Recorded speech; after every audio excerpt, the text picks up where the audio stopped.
नमस्कार दोस्तों, पहलवान गुरुदीन ग्रुप ऑफ कॉलेज के यूट्यूब चैनल में आपका स्वागत है। मैं रामलाल रेकवार, प्रवक्ता राजनीति विज्ञान, पहलवान गुरुदीन विधि महाविद्यालय पनारी ललितपुर। आज का जो हमारा टॉपिक है भारतीय राजनीति पर भाषा का प्रभाव। हमारी जो भारतीय राजनीति है इसमें भाषा का क्या प्रभाव रहा है, इस विषय पर अध्ययन करेंगे। भारतीय राजनीति में भाषा का प्रभाव अनेक दृष्टिकोणों से रहा है। भाषा के आधार पर अनेक बार जनता को उत्तेजित करने का प्रयास किया गया। अनेक बार तो ऐसा प्रतीत होता है कि भाषा के आधार पर कहीं हमारी राष्ट्रीय एकता को ही खतरा न उत्पन्न हो जाए।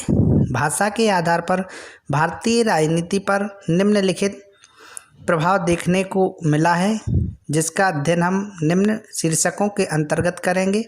पहला जो शीर्षक है, हिंदी विरोध की राजनीति।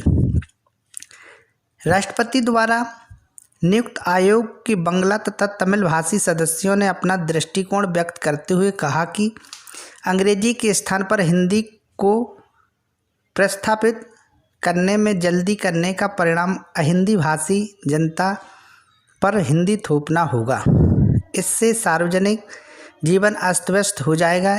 इन सदस्यों का स्पष्ट मत था कि जब तक सरकारी भाषा अर्थात हिंदी पूर्णतः विकसित नहीं हो जाती, अंग्रेजी भाषा प्रयुक्त होनी चाहिए।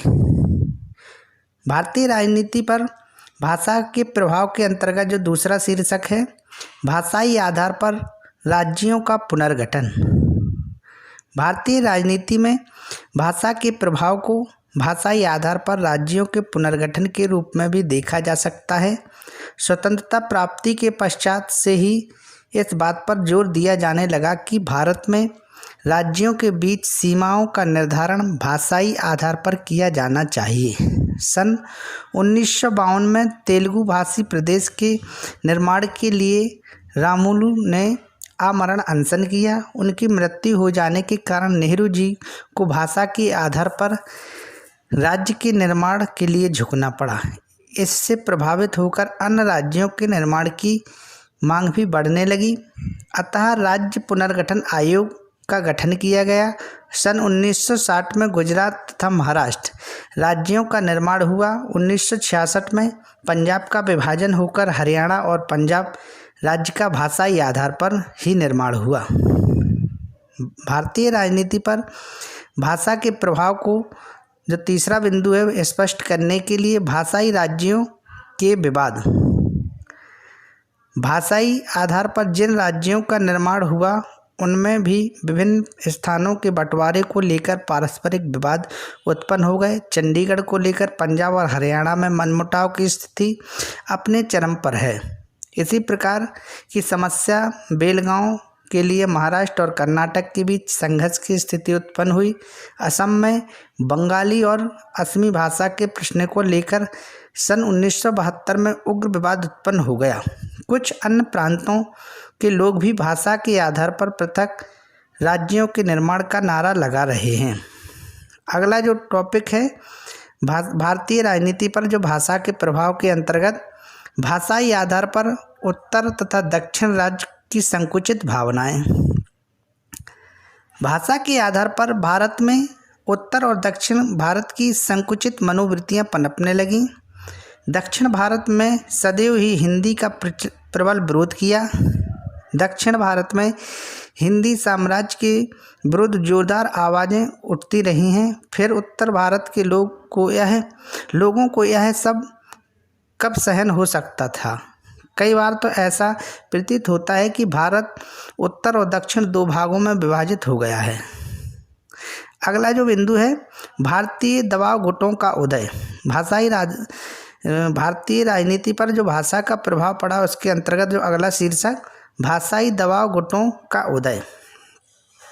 भाषा के आधार पर विभिन्न दबाव गुटों का अभ्युदय भारतीय राजनीति में हुआ। उदाहरण के लिए भाषा के आधार पर महाराष्ट्रियों तथा गुजरातियों ने अपने संगठन का निर्माण किया। संयुक्त महाराष्ट्र समिति तथा महागुजरात जनता परिषद के रूप में उन्होंने लगभग राजनीतिक दलों का स्वरूप धारण कर लिया है।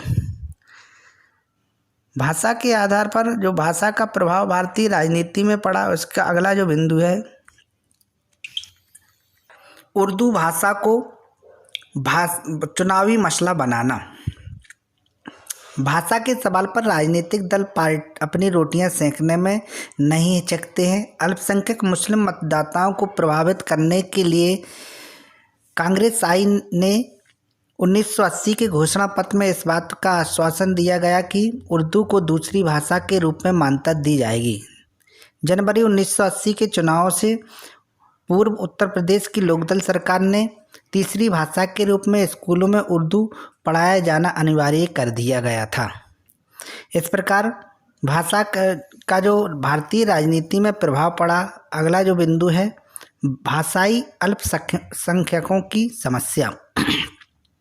नवीन भाषाई राज्य के निर्माण के उपरांत भी भारत में भाषाई अल्पसंख्यकों की समस्या मुँह उठाकर खड़ी है।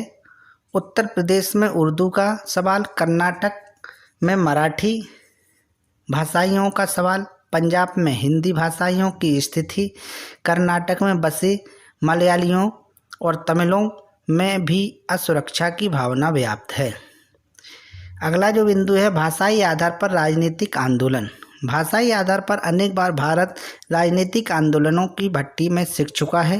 प्रारंभ में तो उत्तरी राज्यों उत्तर प्रदेश, बिहार, मध्य प्रदेश, राजस्थान और महाराष्ट्र में अंग्रेजी विरोधी प्रदर्शन हुए। दिसंबर 1967 में मद्रास राज्य ने छात्रों ने हिंदी विरोधी आंदोलन आरंभ किया, जो शीघ्र ही आंध्र और मैसूर तक जा पहुंचा। अगला जो पॉइंट है, स्थानीयता की संकीर्ण भावना का उदय। भाषावाद जो भारतीय राजनीति में अपना प्रभाव रख रहा है, उसके संबंध में भाषा की राजनीति ने माटी पुत्र की भावना को जन्म दिया है, अर्थात जो प्रादेशिक भाषा बोलते हैं उन्हीं को सरकारी तथा गैर सरकारी पदों पर नियुक्त किया जाए। इस प्रकार कहा जा सकता है कि भारतीय राजनीति में भाषा का बहुत प्रभाव देखने को मिलता है। अगला जो बिंदु है, टॉपिक है, भाषा का जो समस्या के निराकरण के लिए सुझाव। जो भाषावाद है भारतीय राजनीति में, इसकी समस्या को दूर किस प्रकार किया जा सकता है, उनके लिए जो प्रमुख सुझाव है, भाषा की समस्या भारत की राष्ट्रीय एकता तथा अखंडता के लिए एक गंभीर खतरा बनी हुई है। इस समस्या के निराकरण के लिए निम्नलिखित सुझाव दिए जा सकते हैं। पहला, अहिंदी भाषी लोगों को इस तथ्य को स्वीकार करना चाहिए कि केवल हिंदी ही संपर्क भाषा होने के युग है। दूसरा जो सुझाव है, हिंदी भाषा लोगों को भी सहिष्णुता का परिचय देना होगा तथा अहिंदी भाषी लोगों की कठिनाइयों को समझने का प्रयास करना चाहिए।